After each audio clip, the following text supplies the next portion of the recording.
New at 5:30, Philadelphia police continue to investigate a rash of unsolved hit and runs.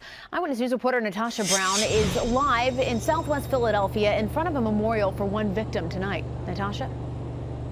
Well, we can show you here behind me that this memorial here along 57th Street for a 4-year-old hit and run victim continues to grow. This is one of several cases police are dealing with, and tonight they tell us why it is so difficult bringing these drivers to justice. Who gives you the right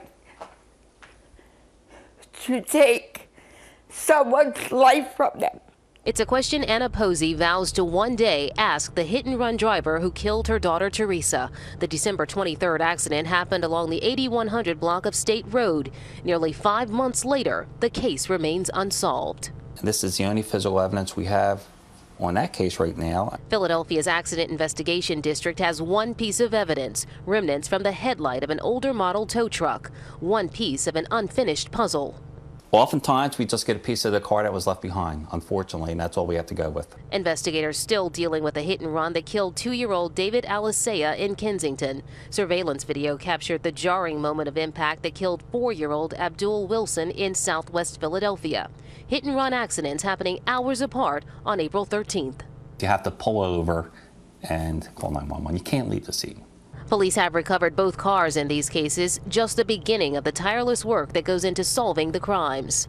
We have to establish what we call who was the driver, who was operating the vehicle at the time of the crash. It's very hard to accept. For Anna Posey, like other family members whose lives were snuffed away by hit-and-run drivers, it becomes a grief-stricken waiting game for justice.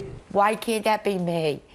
Why can't that be somebody calling me or telling me that they found the person that took my daughter's life away?